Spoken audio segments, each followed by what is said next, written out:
Entonces, esta carta tiene varios temas a tratar. Vimos en el primer capítulo la experiencia de Tesalónica. En el segundo capítulo, el ministerio de Pablo.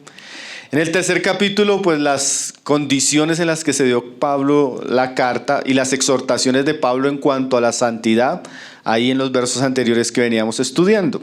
Ahora esta carta toma un giro muy interesante, mis hermanos, donde Pablo va a tratar algunos asuntos que tienen que ver con escatología. Vamos a hablar de la resurrección de los muertos, el arrebatamiento, la venida del Señor. Y en la segunda carta aún vamos a tratar asuntos que tienen que ver con el anticristo.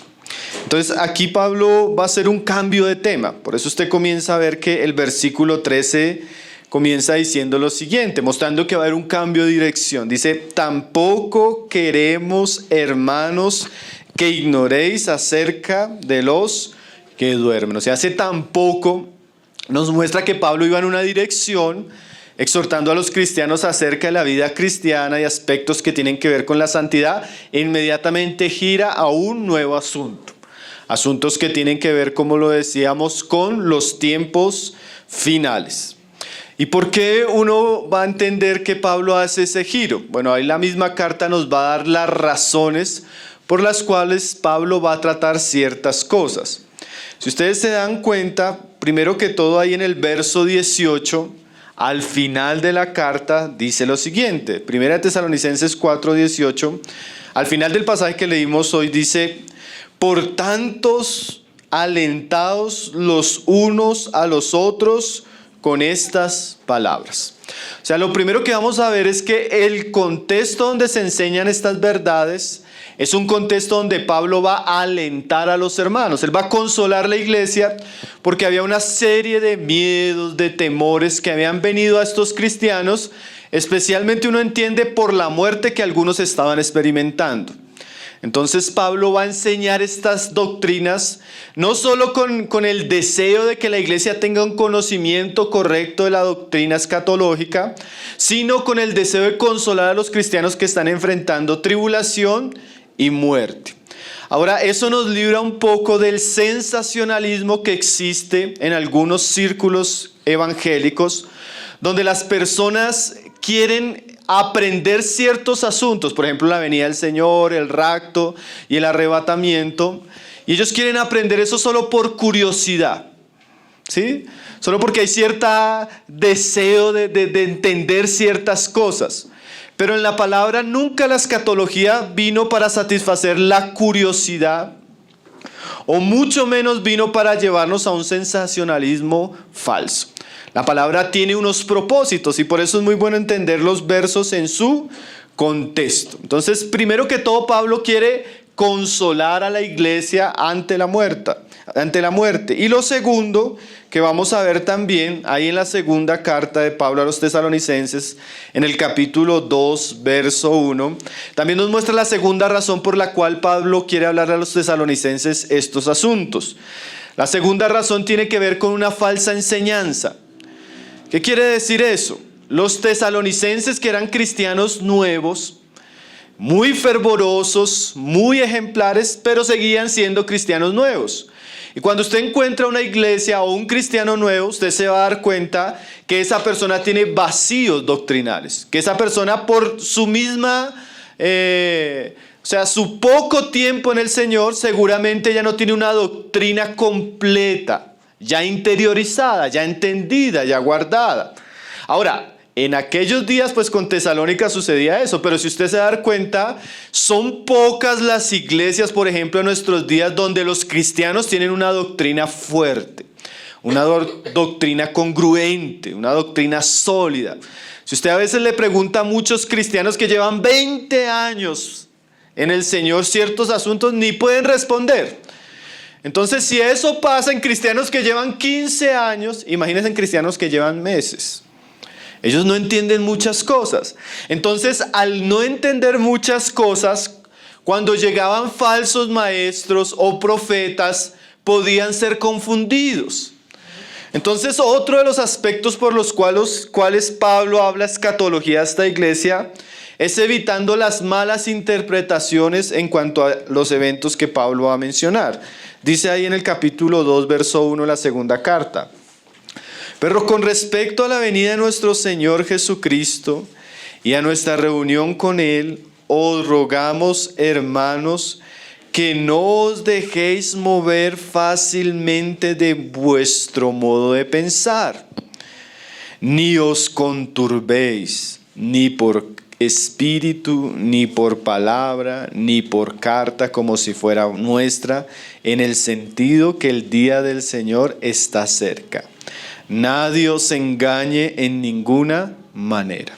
O sea, Pablo está muy preocupado porque la iglesia en Tesalónica no sea engañada por espíritus o por palabras o por cartas o por personas, como si el Señor viniera de cierta manera.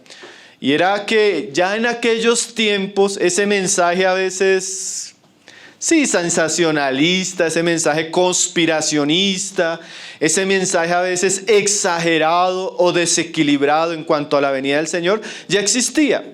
Y Pablo no quería que los hermanos se confundieran, ¿no? Pablo no quería que los hermanos llegaran a sentirse como dice ahí, turbados por un tipo de doctrina que no era la doctrina que enseñaba la palabra de Dios. Y eso también sucede mucho, hermanos. Hoy en día yo creo que hay un auge de esto. Hoy en día hay un auge acerca de los últimos tiempos, las señales. Y hay canales completos, por ejemplo en YouTube, plataformas completas donde se habla toda hora de eso. Extraterrestres, ovnis, nefilín, tierra plana, señal de esto, señal de aquello, señal de aquello. Y son muchos los cristianos que ven eso y, ¡ah, hermano! Y hay una turbación, hay una confusión. Y eso le puede pasar a cristianos de años y también le puede pasar a cristianos nuevos, que no tienen una doctrina clara. Entonces los temas que vamos a tratar hoy y algunos domingos van a tener como propósito, primero que todo, consolarnos y animarnos con las Escrituras. Y segundo, establecer una correcta visión de los acontecimientos futuros que la palabra menciona.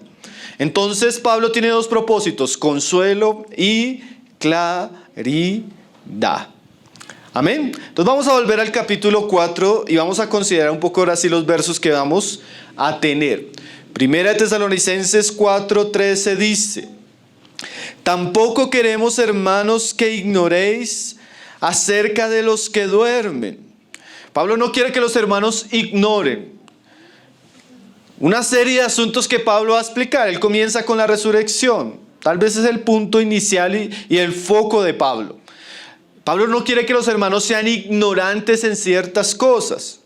Eso nos da a entender que la iglesia debe tener un concepto claro del evangelio, de Cristo, de su muerte, de su resurrección, de la vida de santificación, del andar práctico. Pero la fe cristiana no solo nos revela asuntos que tienen que ver con esta vida. De manera extraordinaria, la palabra de Dios nos muestra no solo en qué consiste la vida, sino también nos muestra qué va a suceder después de la muerte. Los ateos no tienen ninguna respuesta, a veces ni siquiera de dónde venimos. Solo teorías, solo especulación, y mucho menos saben a dónde vamos. Pero la palabra de Dios es maravillosa, porque sí nos da respuestas claras, sólidas, de dónde venimos, quién nos creó, cuál es el propósito de aquel que nos creó y qué va a suceder después de la muerte. Eso es muy impresionante en cuanto a la Biblia, hermano. Ningún otro libro responde las preguntas que la Biblia responde. Con tanta seguridad y con tanta firmeza. Y es importante, mis hermanos, que nosotros tengamos un conocimiento de estas verdades. Porque estas verdades, por un lado, traen consuelo y también traen seguridad para que nosotros no nos dejemos desviar ante vientos de doctrina. Entonces dice Pablo: hermanos, queremos que no ignoréis acerca de los que duermen. ¿Por qué?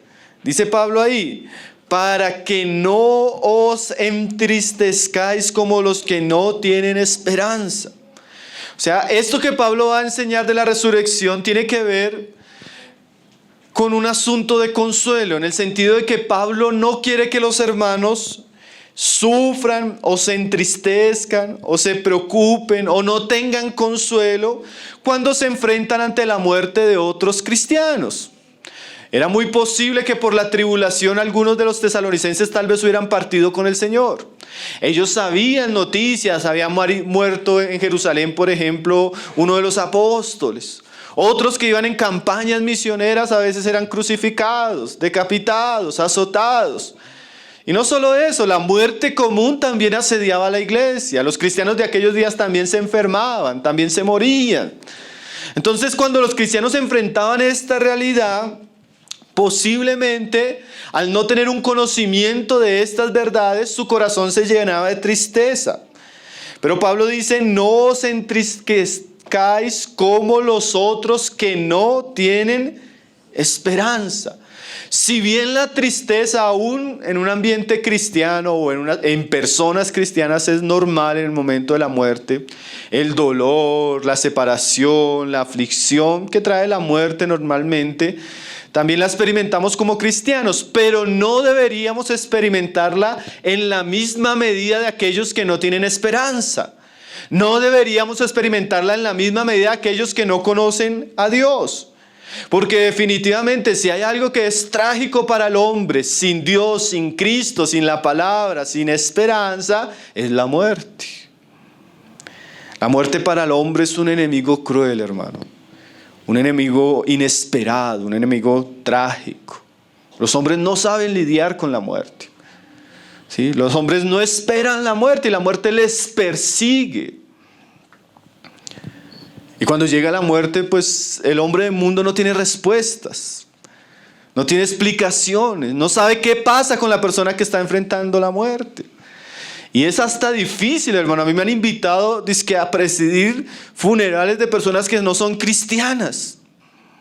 ¿Qué dice uno en ese momento? ¿Qué esperanza hay para un hombre que murió en rebelión a Dios? El juicio y la ira de Dios. Ahí no hay esperanza. Uno definitivamente iría, pero a llorar por esa persona. Tal vez a predicar a los que están vivos porque todavía hay esperanza. Pero el que murió en rebeldía contra Dios se va a encontrar el justo juicio de Dios y su ira para siempre. Pudo haberse deleitado 100 años en el pecado. Pero un solo día en el lugar de condenación le va a hacer olvidar aquellos recuerdos. La muerte para el impío es trágica, es triste, es lamentable. Y no tiene reversa. Porque la Biblia dice así, está determinado que una vez el hombre muera, inmediatamente el juicio. Entonces la persona del mundo realmente cuando muere, a veces como uno consuela, es difícil. ¿Cómo consuela usted a un hermano que se le murió un pariente incrédulo? Ahí prácticamente no hay un verdadero consuelo. Porque definitivamente la muerte del impío es algo triste. Eso sucede en nuestros días y en los tiempos antiguos. William Barclay decía que ante la muerte el mundo pagano se encontraba sumido en la desesperación. Se enfrentaban ante ella con una sombría resignación. Y él cita a un filósofo, a Teócrito. Él dice, mientras hay vida y esperanza, pero no la hay para los muertos. La persona sin Dios, sin Cristo, sin el Evangelio no tiene esperanza en la muerte y es común que ellos se entristezcan. Es común que ellos se depriman, es común que ellos que no tengan consuelo, es común que no hayan palabras de esperanza para ellos. Pero el cristiano no, hermanos. Dice ahí, hermano, no os entristezcáis como los otros que no tienen esperanza. El cristiano sí tiene esperanza. Estas verdades van a traer primero que todo esperanza. La esperanza de saber que la muerte para el cristiano no es el final, sino que el que muere descansa de sus obras y va a estar en un lugar mejor con Cristo. Pablo decía que él estaba en un dilema. Si estar aquí mientras cumplía una labor para Dios o partir con el Señor, lo cual era muchísimo mejor. Para los apóstoles, la muerte no era una tragedia. Ellos enfrentaban la muerte con alegría, con gozo, porque ellos sabían que estaban ausentes del Señor mientras estaban en este cuerpo, pero inmediatamente fueran ausentes de este cuerpo iban a estar con el Señor. Entonces, aunque el cristiano enfrenta también la muerte, él lo hace con esperanza. Curiosamente, mientras estaba terminando algunos apuntes del bosquejo, me apareció la noticia en Facebook ahí de la muerte de nuestra hermana Ángela Hernández. Hermano, una mujer de Dios, una mujer temerosa. Ayer hablábamos de aquellos que tienen de nuevo para hablar, de aquellos que andan con Jesús. Cuando yo recuerdo a esta diputada, y las primeras veces que la escuché hablando del Señor, las primeras veces que la escuché en debates, yo dije, esta mujer anda con Jesús. Una mujer llena del Espíritu Santo, una mujer con muchos argumentos, con mucha sabiduría, defendiendo el Evangelio, la familia, el matrimonio, la maternidad, la feminidad, en ambientes donde realmente hay un odio agresivo contra eso. Los que le ponían delante a esa mujer los avergonzaba porque tenía tanto de nuevo, tanta gracia del Señor. Bueno, pero como nosotros sabemos, hermanos, le vino un cáncer de mama agresivo, muy agresivo, 32 años. Anoche partió con el Señor. Una mujer ejemplar, de buen testimonio. Una mujer que amaba a Dios, amaba a su familia y era luz en el mundo. En estos días un hermano me decía, hablando de otro hermano que partió con el Señor, ¿por qué mueren los buenos y quedan los malos? Y a veces uno piensa eso, hermano. Solo Dios en su sabiduría sabe por qué personas como esas parten y otros quedan. El hecho es, mis hermanos, que con todo lo triste que puede ser inicialmente una noticia como esa, hay una esperanza. No hay zozobra, no hay dudas. Ella ahora mismo está con el Señor. Ella misma ahora está en un lugar muchísimo mejor. Ella misma ahora está disfrutando de la esperanza que nosotros tenemos. Ella llegó a publicar, no sé si ella o la familia, hace unos días en su cuenta de Instagram lo siguiente. Ella decía así, dice, al contrario, sea que yo viva o muera, quiero portarme siempre con valor para que, por medio de mí, la gente hable lo maravilloso que es Cristo. Si vivo, quiero hacerlo para servir a Dios. Pero si muero, salgo ganando. En realidad no sé qué es mejor y me cuesta mucho trabajo elegir. En caso de seguir con vida, puedo serle útil a Dios aquí en la tierra. Pero si muero, iré a reunirme con Jesucristo, lo cual es 1000 veces mejor. Esta mujer entendía esta doctrina que vamos a hablar hoy. Y entendía para qué vivir, hermanos. Muchos de ustedes tal vez están viviendo para nada, hermanos. Y tal vez la muerte los puede encontrar en cualquier momento, hermanos. La palabra dice, para mí el vivir es Cristo. No pierda tiempo en su vida. Mire, 32 años. Uno cree que tiene la vida comprada en este mundo, hermanos, pero no. La muerte también persigue a los cristianos. Y a veces Dios en su soberanía permite que algunos de ellos experimenten. Ahora, lo triste no es la muerte, porque vamos a entender que hay una resurrección. Lo triste es vivir desperdiciando esta vida. Señor, ayúdanos a contar nuestro tiempo, decía Moisés. Ayúdanos a redimir nuestros días. Ahora, como decíamos, mis hermanos, hay una esperanza. El cristiano puede morir con esperanza, puede morir con expectativa. Ayer contábamos el testimonio de aquel joven en la Segunda Guerra Mundial, ¿no? Que lo amenazaron. ¿Acaso no sabes que tenemos el poder para matarte? Y aquel joven de 12 años respondió, ¿acaso no sabes que tengo el poder para morir por Cristo? Y la Biblia enseña también que acaso no sabemos que tenemos el poder para resucitar algún día. Entonces esa es la doctrina que comienza Pablo a explicar. Ahí desde el verso 14 en adelante. Ahora, esta doctrina para nosotros que venimos de una cultura cristiana, así sea católica, no es una doctrina difícil de entender. Pero para los griegos de aquellos días, los griegos consideraban el cuerpo totalmente malo. Entonces para los griegos la muerte era deshacerse de lo malo. Ellos no pensaban que había resurrección. Aún algunos círculos religiosos entre los judíos también pensaban eso, los saduceos, ¿no? Por ejemplo, negaban la resurrección. Pero esa es una doctrina clara en la palabra, dice ahí el 14. Porque si creemos que Jesús murió y resucitó, así también traerá Dios con Jesús a los que durmieron en él. Entonces Pablo nos va a explicar la doctrina de la resurrección y él comienza con una base que va a ser el fundamento de la resurrección de los cristianos. ¿Y cuál es esa base? Porque si creemos que Jesús murió. O sea, la base de la resurrección de los cristianos es que creemos que Jesús cumplió con su sacrificio toda la justicia que Dios exigía, expiando nuestros pecados, cumpliendo las exigencias de Dios, y esa muerte sustitutiva de Cristo por nosotros nos da la esperanza de que el día que nosotros muramos, Dios nos va a recibir. Pero no solo Pablo nos habla de que el que cree que Jesús murió, sino dice ahí, y resucitó, así también traerá Dios con Jesús a los que durmieron. ¿Por qué nosotros creemos que vamos a resucitar algún día? Porque Jesús murió y resucitó. Y si creemos que Jesús resucitó, la resurrección de Jesús es la base y la esperanza de nuestra propia resurrección.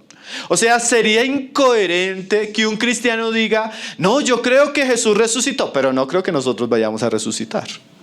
¿Sí? Aquí Pablo junta estas dos verdades, tanto la muerte de Jesús como la resurrección de Jesús, como una conquista que Cristo obtuvo, como una victoria que Cristo obtuvo, pero no solo la obtuvo para Él, sino también la obtuvo para todos los que creen en Él. Así también, o sea que nosotros como celebramos a un Señor resucitado, claro, recordamos que Él murió, pero celebramos que resucitó. De la misma manera, cuando veamos la muerte que llega a nuestra familia, que llega a nuestra vida, que llega a los hermanos, debemos ser conscientes que aunque nuestro hermano está experimentando la muerte, también va a experimentar la resurrección. Y esa es la seguridad del cristiano. El cristiano se puede alentar con eso. Se puede alentar que este mundo no es lo único, que este tiempo es pasajero y que nos espera la vida eterna. O sea, no podemos creer una cosa y negar la otra. Ahora, si usted dice, no, pero ¿qué cristiano va a negar esto? Si usted lee 1 Corintios capítulo 15, Pablo está advirtiendo a los corintios porque entró una doctrina entre ellos que decía que los cristianos no van a resucitar. Y Pablo les dice, hermanos, si nosotros no vamos a resucitar, entonces tampoco Cristo resucitó. Y si Cristo no resucitó, entonces nuestra fe es vana. O sea, si nosotros, dice Pablo, esperamos solo en esta vida, somos los más dignos de conmiseración. ¿Qué quiere decir eso? Si la vida cristiana solo consiste en lo que pasamos en esta tierra, mejor vámonos para el mundo. Y adoptemos la filosofía del mundo. Comamos y bebamos porque esto se va a acabar. ¿Por qué nos santificamos? Porque tenemos temor de Dios. Porque queremos hacer las cosas que son agradables. Porque algún día nos vamos a presentar delante de Dios. Porque hay una vida eterna donde algunos van a ser castigados eternamente. Y otros van a entrar a un consuelo divino. Entonces, como el cristiano tiene una esperanza futura, el cristiano se purifica. Entonces Pablo les dice a los corintios, hermanos, como cristianos la doctrina de la resurrección es una de esas doctrinas fundamentales, esenciales de nuestra fe. ¿Sí? Dice ahí, porque si creemos que Jesús murió y resucitó, así también traerá Dios con Jesús a los que durmieron en Él. Ahora Pablo no solo nos muestra que la resurrección es una verdad real en la palabra que debemos creer, sino que nos muestra el tiempo de la resurrección. Si ustedes van ahí a 1 Corintios rápido, 15, 23, Pablo hablándole a los corintios no solo de la resurrección, nos muestra los estadios de la resurrección, o sea, cómo va a suceder la resurrección. Dice ahí en 1 Corintios 15, 23, pero cada uno en su debido orden. ¿Cuál es el orden de la resurrección? Las primicias, ¿que es quién? Cristo. Cristo las primicias. O sea que cuando Cristo resucitó, es como cuando en una cosecha hay el primer fruto. Pero el primer fruto apunta a que va a haber una cosecha mayor. Y luego, ¿quiénes? Los que son de Cristo. O sea que todos los que han muerto en Cristo, quiere decir regenerados, perdonados de sus pecados, nacidos de nuevo, aunque ellos experimenten la muerte, ellos van a resucitar. ¿Cuándo? Dice ahí, en su venida. O sea que la Biblia nos habla de la resurrección de los que partieron con el Señor, pero esa resurrección tiene un tiempo. Cuando el Señor vuelva. Es más, mis hermanos, la Biblia también nos dice que los impíos van a resucitar.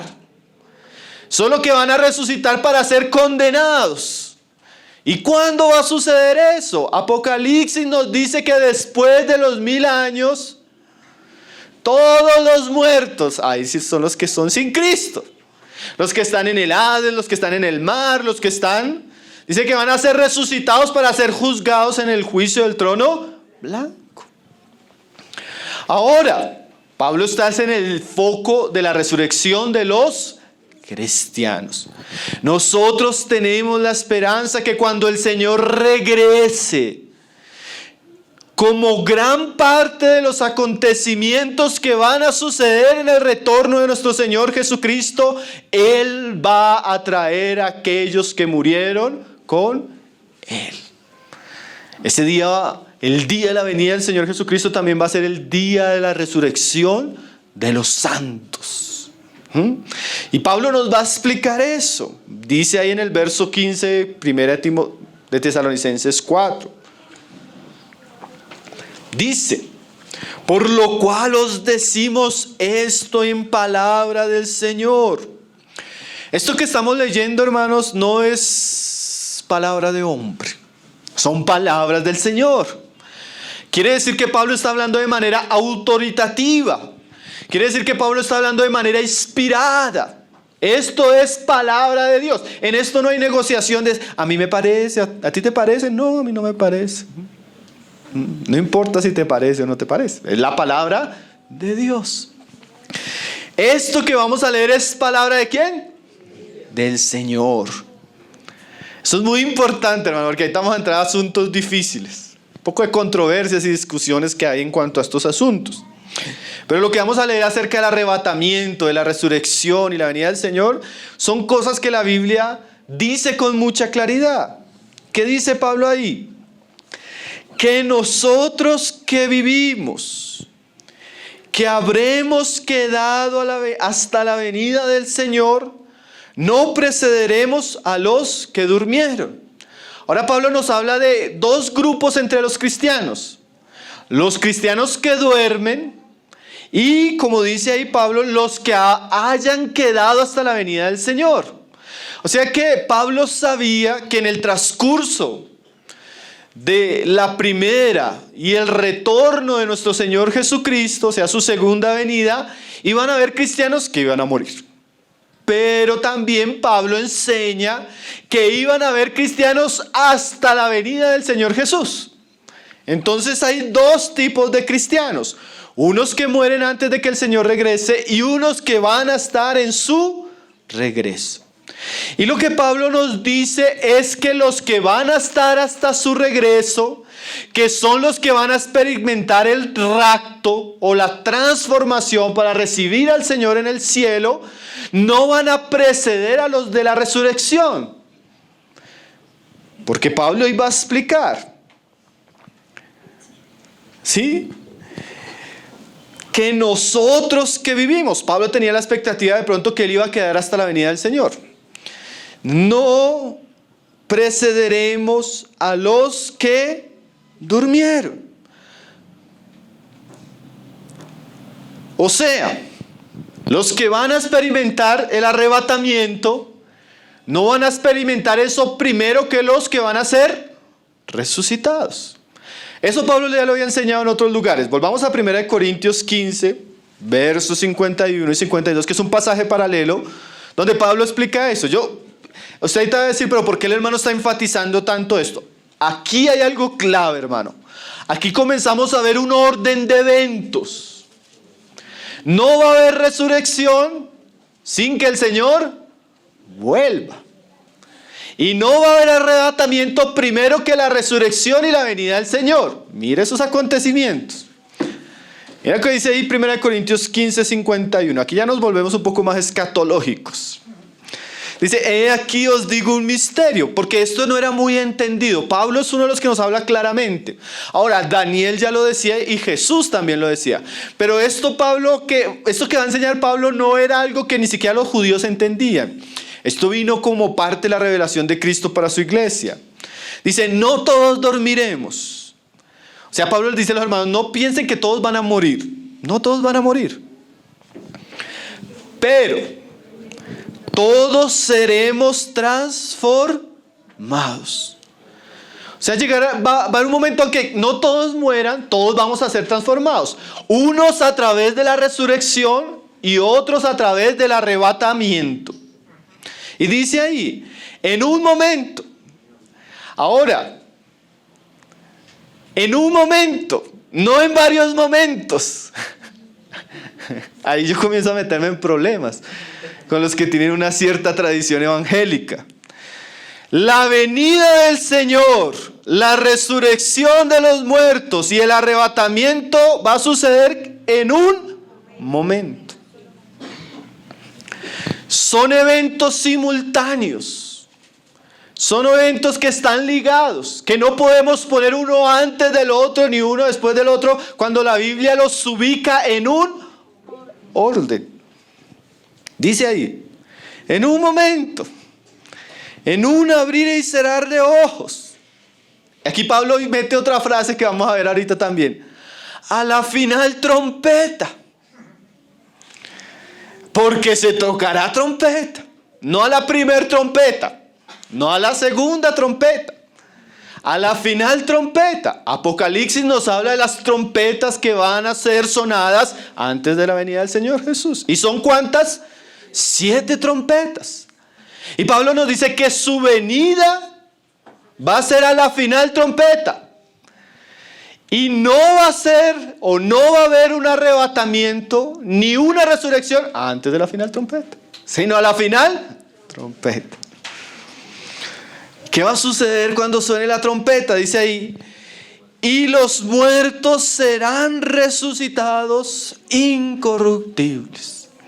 El hombre muere con un cuerpo corruptible, un cuerpo que se enferma, un cuerpo que se corrompe, pero en la resurrección no, hermanos. En la resurrección vamos a recibir un cuerpo incorruptible, que no se enferma, que no se cansa, que no envejece, que no se agota. Precioso, ¿no? ¡Qué esperanza! Yo ya estoy aburrido de este cuerpo. Algún día el Señor nos va a librar de este cuerpo. Pero sigue. A la final trompeta el Señor viene y dice ahí, los muertos serán resucitados. Y nosotros, Pablo dice ese nosotros, entiende los que estén con vida. ¿Qué van a hacer? Seremos transformados. O sea, ese es el arrebatamiento o el rapto de la iglesia. Entonces hay un orden. La venida del Señor, la resurrección de los muertos y el arrebatamiento. Eso nos lleva a unas conclusiones simples pero importantes. No va a haber un rapto antes de la resurrección. No va a haber un rapto antes de la venida del Señor.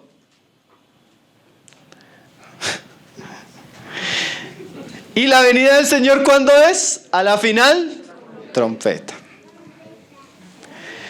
Eso nos da un orden de eventos futuros. Importantes, hermano. ¿Por qué importantes?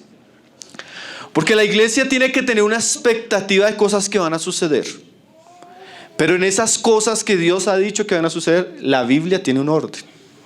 Así la película de Dejados Atrás tenga otro orden. Hermanos, que yo vi una película que iban en el avión y desaparecieron.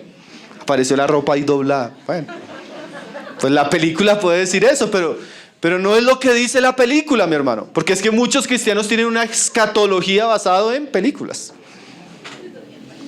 Nosotros tenemos que tener una escatología bíblica. ¿Para qué? Para que no haya confusiones, para que no hayan errores, para que no haya, como decía ahorita Pablo, para que los hermanos no estén turbados.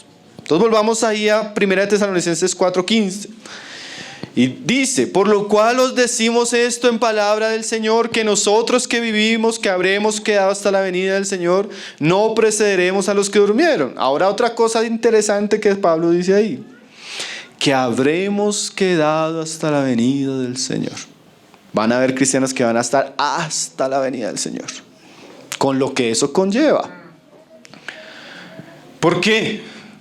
Porque hay muchos cristianos que enseñan que antes que el Señor regrese va a haber un arrebatamiento secreto. ¿Sí? Que los vencedores van a ser llevados y los que fueron malos cristianos van a quedarse aquí a sufrir. ¿Sí? Pero Pablo nos dice que no va a haber arrebatamiento antes de la resurrección ni antes de la venida del Señor. Y que los cristianos, y yo sí considero que si había un vencedor era Pablo. Y con todo lo que Pablo era, él pensaba que él iba a estar hasta la venida del Señor. O sea, Pablo no tenía la esperanza de un rapto antes de la venida del Señor, siendo quien era. Esa esperanza no es una doctrina bíblica, hermanos. Pablo esperaba al Señor venir, ver los muertos resucitar, y si él estaba vivo, ser transformado para recibir al Señor en los cielos. Entonces dice ahí: no precederemos a los que durmieron, porque el mismo Señor con voz de mando, con voz de arcángel y con trompeta de Dios descenderá del cielo, primero. Y los muertos en Cristo resucitarán primero, segundo. Primero la venida del Señor, segundo la resurrección. Y luego, ese luego es importante, hermanos. Es que ese luego no lo puse yo, ni el hermano Gino. Ese luego lo puso Pablo, ¿sí? Y luego, no antes. Es muy serio decir antes donde la Biblia dice luego, después, posteriormente. Ustedes me van a perdonar si estoy atentando contra su santa tradición evangélica. Pero la Biblia dice luego, hermanos. Luego, nosotros, los que vivimos, los que hayamos quedado, no porque hayamos quedado y que no hayamos sido arrebatados, porque es que todavía no ha sucedido el arrebatamiento. Dice ahí que, ahí sí, seremos arrebatados juntamente con ellos en las nubes para recibir al Señor en el aire. Entonces hay un primero, la venida del Señor; un segundo, la resurrección de los muertos; un tercero, un arrebatamiento; un cuarto, nuestra estadía con el Señor para siempre. Miremos cada una de esas cosas, mis hermanos, así sea rápido, porque esto es bien importante tenerlo claro, hermanos. Primero, la venida del Señor. Algunos enseñan, por eso interpretan la venida del Señor de una manera secreta, en aquellos pasajes que la Escritura dice que el Señor va a venir como ladrón en la noche, ¿sí? Entonces, como el Señor viene el ladrón en la noche, un ladrón no viene públicamente, él viene de manera secreta. Interpretan así algunos. Pero la Biblia, cuando nos dice, aquí lo estudiamos en 2 de Pedro, ¿no? Cuando la Biblia nos dice que el Señor viene como ladrón en la noche, está haciendo una referencia a que no sabemos el día y la hora. O sea, es un momento que inesperado. Pero la venida del Señor en la mayoría de pasajes donde se menciona es una venida visible, audible y gloriosa. No tiene nada de secreta. Es el gran día de Jehová, el día temible. Ese día los cielos y la tierra van a ser trastornados. Y como decía Habacuc, ese día su gloria va a cubrir la tierra. Tanto que mire lo que dice Apocalipsis, mire lo que dice Hechos, que son pasajes sencillos, pero nos dan claridad que la venida del Señor no va a ser secreta. Lo que es secreto en cuanto a la venida del Señor es el día y la hora. Eso sin nadie, solo Alducín se atreve a decir el día. No, mentira, se arrepintió, ¿cierto? Se arrepintió. Pero nadie sabe ni el día ni la hora. Es lo que dice Hechos 1, verso 11. Los cuales también les dijeron: varones galileos, ¿por qué estáis mirando al cielo? Mire esta frase, hermano. Este mismo Jesús que ha sido tomado de vosotros al cielo, así vendrá como le habéis visto ir al cielo.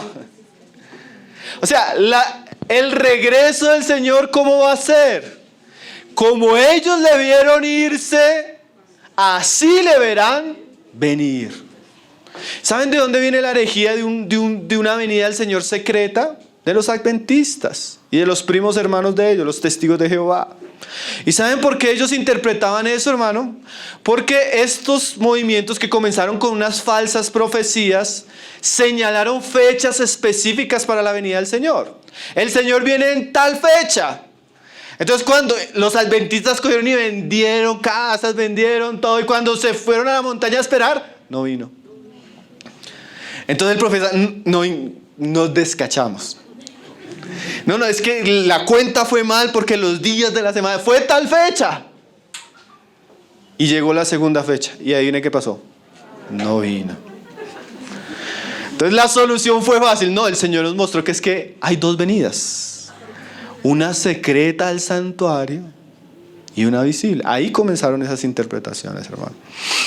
Entonces, la Biblia no nos habla de una venida, ¿qué? Secreta. Nos habla de una venida visible, pública. Miren lo que dice Apocalipsis 1, verso 7. Estos versículos no necesitan mucha interpretación, ¿no, hermanos? Son bien claros. Dice Apocalipsis 1, 7. He aquí que viene con las nubes y será secreto y nadie le verá. ¿No? ¿Cierto? Y todo ojo le verá. Hermano, todo, dice Jesús mismo, dice que va a ser una señal de oriente a occidente. O sea, todos los habitantes de la tierra van a ver aquel que traspasar. Y van a ver lamentaciones, porque ese día para la iglesia va a ser un gran día, va a ser el día de la resurrección y el arrebatamiento. Para el mundo va a ser un día terrible. Lea Apocalipsis. Ese día va a ser terrible, el día de la ira del Cordero, hermanos. De manera simbólica, el juicio representado que la sangre de la gente en ese día va a llegar hasta una parte del caballo que viene montando el Señor Jesús. Va a ser un día de muerte, de juicio, de condenación para los hombres. Para la iglesia un día de alegría. Pero va a ser un día, ¿qué? Visible. Entonces, primero que todo, no hay una venida secreta. La venida del Señor va a ser pública, apoteósica y gloriosa. Por eso Jesús les decía a los discípulos: cuando les digan, vengan acá que está en el desierto, no vayáis. Cuando les digan, no, es que el Cristo está en medio de nuestra iglesia, no vayáis. Porque va a haber una señal visible. Los cielos, la tierra, va a haber una conmoción cósmica el día que nuestro Señor regrese. Aleluya. Ese día va a ser glorioso, ese día no va a haber otro día como ese. Un día poderoso, un día glorioso, un día terrible también. Entonces, volvamos a Tesalonicenses. La iglesia tiene la expectativa de ese gran día, ¿no? Ahora también es obvio que la venida del Señor es solo un día, ¿no? En un momento, en un abrir, no en varios momentos. No antes, ni en medio, ni después. ¿Sí? No secreta y después, no, solo una venida. Dice ahí, hablando de esa venida, porque en el 4:16, porque el mismo Señor con voz de mando, con voz de arcángel y con trompeta de Dios descenderá del cielo. No solo va a ser una venida visible, sino va a ser una venida audible. Las trompetas van a sonar ese día. Va a haber una voz como de mando, voz de arcángel. Esa voz de mando se hace referencia en un sentido militar. Cuando el comandante llamaba a su ejército y lo convocaba a través de una trompeta o a través de un llamado. Así ese día Dios en Cristo Jesús va a convocar a los hombres. Y dice ahí, descenderá del cielo y los muertos en Cristo resucitarán primero. O sea, el Señor viene en aquel día glorioso y lo primero, como ya hemos venido viendo, es que los muertos en Cristo resucitarán primero. Ahora se nos dice que esa trompeta que sonó, lo veíamos en Corintio, era la última trompeta. Si usted quiere mirar así rápidamente, usted tiene rápido dedos para mirar en su Biblia. Apocalipsis 11 nos habla de la final trompeta. Y es interesante esto, hermanos, que el Señor va a venir en aquella última trompeta. Y si usted lee la última trompeta, es cuando se consuma el reino de Dios y Cristo viene a gobernar la tierra. O sea, hay una línea, hay una unión entre la interpretación de Pablo y la profecía de Apocalipsis. Todos los estudiosos, o bueno, la gran mayoría de estudiosos interpretan que Apocalipsis se debe leer de dos maneras. Hay una división interna en el libro de Apocalipsis. Del capítulo 1 al 11 tenemos la primera parte y del 11 en adelante tenemos la segunda parte. Porque en Apocalipsis 11 se termina el propósito de Dios. Cristo viene a reinar. Pero el Señor le dice a Juan, come porque debes profetizar de nuevo. Entonces el 12 en adelante son una serie de profecías complementarias a lo que ya se reveló. Y hay un orden porque comienzan los sellos y en el séptimo sello comienzan las 7 trompetas y termina el reino de Dios viniendo a la tierra en la séptima trompeta, que es la que dice Pablo que va a sonar antes de su venida. ¿Sí?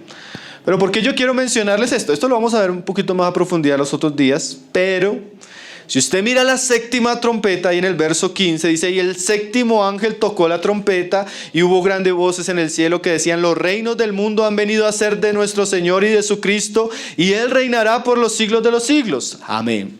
O sea, la séptima trompeta concluye con el retorno de nuestro Señor Jesucristo y Él viniendo a ser el Rey por los siglos de los siglos. Ahora, si usted mira las trompetas anteriores, mire lo que sucede. Porque si el Señor no va a venir hasta la séptima trompeta, debemos saber qué sucede en las trompetas anteriores. Ahí es donde vienen los problemas, porque en las trompetas anteriores, por ejemplo, en el capítulo 7, verso 14, se nos habla de una gran multitud que pasó por la gran tribulación. Imagínense, y todavía no ha venido el Señor, todavía no ha sonado la trompeta, todavía no ha habido resurrección y todavía no ha habido arrebatamiento. ¿Qué quiere decir eso? Que posiblemente la iglesia va a pasar por la gran tribulación. Apocalipsis 8, 9 nos habla de las trompetas que derraman la ira de Dios, de la cual los hombres no se arrepienten. O sea, la iglesia no solo va a ser o va a sufrir la gran tribulación que el mundo arremete contra ella, sino que la iglesia va a ver también cómo la ira de Dios va a caer en una serie de plagas y en una serie de juicios que viene contra el mundo. Apocalipsis 11. La primera parte de los versículos nos hablan de la mitad de la última semana de Daniel, cuando aparecen los dos testigos. O sea que para el comienzo del capítulo 11 tenemos al anticristo, tenemos la abominación desoladora, tenemos la muerte de los dos testigos, su resurrección y todos esos eventos de la última parte de la semana final de Daniel. Y el Señor no ha venido. A la final, trompeta. O sea que la iglesia va a ver. Hermano, pero ¿usted cómo saca eso? Jesús le dijo a sus discípulos: cuando veáis la abominación desoladora. O sea, sus discípulos tenían la expectativa de ver. Y el que lee Daniel entiende que ese es uno de los actos profanos que va a hacer el anticristo antes de la venida del Señor, ¿cierto? O sea que la iglesia va a ver ¿qué? Al anticristo también. Ya lo vamos a ver en los capítulos siguientes de Tesalonicenses. No piensen que el Señor va a venir antes que venga la apostasía y se manifieste el hijo de perdición. Entonces tenemos eventos, la venida del Señor, última trompeta, pero antes de eso, ¿qué viene, hermanos? La última semana de Daniel, el gobierno del anticristo, la persecución a la iglesia, la profanación desoladora, la ira de Dios derramada en 7 sellos y 6 trompetas, hasta que suene la séptima y nuestro Señor, ¿qué? Regrese. Ahí vamos teniendo el esquema profético que da la palabra antes de la venida del Señor Jesús. Y ya ahí en el capítulo 11, ¿qué versículo leímos? 15. Ahí suena la trompeta. No antes, hermanos. No antes. Entonces dice ahí, 1 Tesalonicenses 4:16, porque el mismo Señor con voz de mando, con voz de arcángel y con trompeta de Dios descenderá del cielo. Y Corintios nos decía que era la última, ¿no? Y ahí sí que, y los muertos en Cristo resucitarán primero. O sea que cuando el Señor regrese después de aquellos eventos proféticos en la séptima trompeta, el Señor va a regresar y ahí va a suceder, como decía Corintios, en orden la resurrección de los muertos en Él. Y dice ahora el 17, luego, no antes, luego nosotros los que vivimos, o sea, van a haber cristianos que van a sobrevivir. ¿Sobrevivir a qué? A la gran tribulación. Hay muchos que van a partir, usted los puede ver ahí en Apocalipsis. ¿Quiénes son estos? Estos son los que han salido de la gran tribulación. ¿Y saben cómo salieron? A través del martirio, no a través del arrebatamiento. Porque ahí dice, esos fueron los que derramaron su sangre, los que perdieron sus cabezas. Ellos no fueron sacados antes. Ellos pasaron y murieron, pero van a resucitar a reinar, porque son vencedores. ¿Sí? Pero luego, los que habremos sobrevivido, porque tal vez algunos sobrevivan, nosotros los que vivimos, los que hayamos quedado, seremos arrebatados juntamente con ellos en las nubes para recibir al Señor en el aire, y así estaremos siempre con el Señor. Entonces, después de la resurrección viene el arrebatamiento, donde los que estemos con vida vamos a ser reunidos, transformados en un abrir y cerrar de ojos, para estar juntamente con los que resucitaron, recibiendo al Señor en las nubes. Ahora, si usted también es muy rápido, es que no tenemos mucho tiempo, pero igual vamos a verlo, yo creo que en las siguientes reuniones. Ahí en Mateo 24, el discurso del Señor es el mismo. Mateo 24, 4 al 26, le preguntan al Señor, bueno Señor, ¿cuáles señales habrán de tu venida, el fin de los tiempos y esto? 24, 4 al 26, si usted lo ve rápido, son las señales antes de la venida del Señor. ¿Qué señales hay? Ayúdeme. Apostasía religiosa, terremotos, hambres, guerra, predicación del evangelio, abominación desoladora y gran tribulación. ¿Cierto? Eso va hasta el 26. Por ejemplo, dice en el 21, porque habrá gran tribulación, cual no la ha habido desde el principio del mundo hasta ahora, ni la habrá. Ahora, esas son las señales que preceden la venida del Señor. Apostasía, señales en los cielos, señales en la tierra, persecución, anticristo, abominación desoladora. Y después aparece en el verso 29 la venida del Señor. Después, o sea, este orden que Pablo nos da es el mismo orden que Jesús da. Dice ahí, verso 29, inmediatamente después de la tribulación, no antes, hermano. Inmediatamente, ¿qué? Después, no antes. Después de la tribulación de aquellos días, ¿qué va a suceder? Verso 30. Entonces aparecerá la señal del Hijo del Hombre en el cielo. Su venida. Porque mire que es lo mismo que dice Apocalipsis. Y entonces lamentarán todas las tribus de la tierra. Señales antes, su venida única, gloriosa. Y verso 31, ¿qué? La resurrección y el arrebatamiento.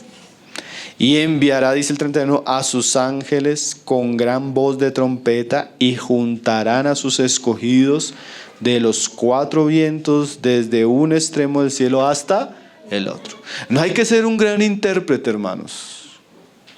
Si usted lee ahí esos versículos, hay un orden, ¿cierto? Haga la tarea en la casa. Si usted viene dentro de 8 días, me dice, no, hermano, no. El arrebatamiento es antes. Entonces, si usted lo lee y lo ve y nos lo explica. Pero verdad que no hay que ser muy intérprete, muy estudioso para ver eso. Volvamos ahí a Tesalonicenses 4:17 para ir terminando. Entonces Pablo claramente, hermano, consuela a la iglesia con estas verdades, pero también recuerde que Pablo va a defender a la iglesia de una serie de engaños, porque hermanos, es un engaño. Por ejemplo, decirle a usted que tiene que comportarse bien porque de pronto mañana es el arrebatamiento y nos vamos y usted se quedó.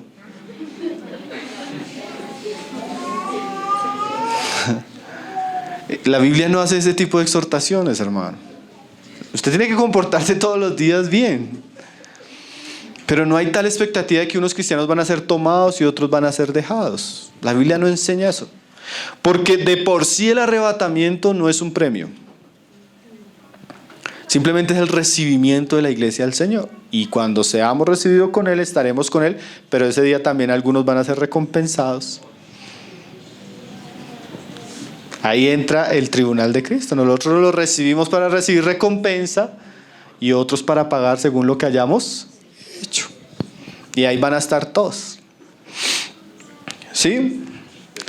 Entonces dice ahí, 17, luego nosotros los que vivimos, los que hayamos quedado, seremos arrebatados juntamente con ellos en las nubes para recibir al Señor en el aire.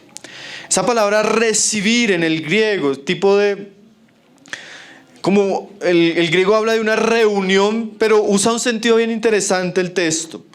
En el mundo helénico, cuando venía alguien importante a una ciudad o a la capital, se mandaba una delegación para recibir a esa persona. Y esa delegación debía entrar con esa persona. Miren lo interesante de esa idea, hermanos. La iglesia va a ser resucitada, la que ya murió. Los que estemos aquí vamos a ser arrebatados para recibir al Señor como una embajada, para entrar con Él en el momento de gloria cuando Él viene a juzgar a los hombres con sus ángeles y sus santos. Una gran reunión, hermano. El Señor va a reunir a su pueblo. Su pueblo se va a encontrar con Él. Y como dice ahí, para estar con Él, dice, para recibir al Señor en el aire, y así estaremos siempre con Él. Y qué palabra preciosa, ¿no, hermanos? Nunca más, hermanos, la iglesia va a ser separada de su esposo. Nunca más la iglesia va a ser separada de su presencia. Y esto es muy alentador, hermanos, porque Pablo dice que nosotros debemos alentarnos con estas verdades, con estas palabras. ¿Y qué es lo que debe alentar, hermanos? La muerte no es el fin. Nos espera una gloria venidera. Nos espera un reino inconmovible, incorruptible, donde el pecado, la maldad, la debilidad del mismo hombre va a ser transformada en un abrir y cerrar de ojos. Estos cuerpos, esta debilidad, esta muerte, la maldad que vemos en el mundo, hermanos, va a ser transformada por el regreso de nuestro Señor Jesucristo. Esa es la gran esperanza que tienen los cristianos. No es el presidente, no es el cambio de economía, no, hermano, solo vamos a estar completos, solo vamos a estar seguros, solo vamos a estar plenamente satisfechos cuando el Señor regrese. Y debemos alentarnos con eso. O sea, ¿qué es alentarnos? Decirnos, hermano, no se desanime, el Señor viene. El Señor viene, hermano, no eche para atrás. Todo esto es pasajero, no se deje enredar, no se deje engañar, no se deje desanimar. El Señor viene, aliéntese con eso, hermanos. No tenemos un Señor que se ha olvidado de nosotros. Tenemos un Señor que está a la expectativa de venir a redimir a su pueblo.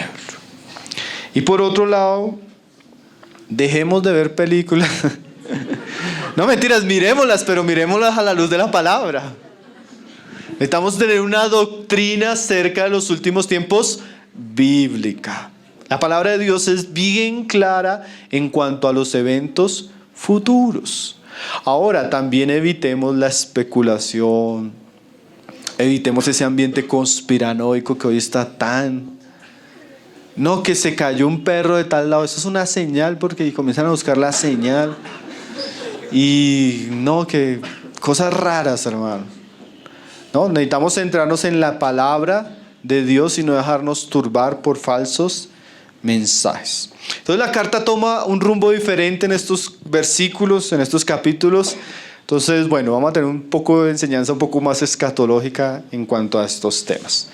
Una escatología que nos lleva a tener esperanza y también seguridad para no dejarnos arrastrar por el error.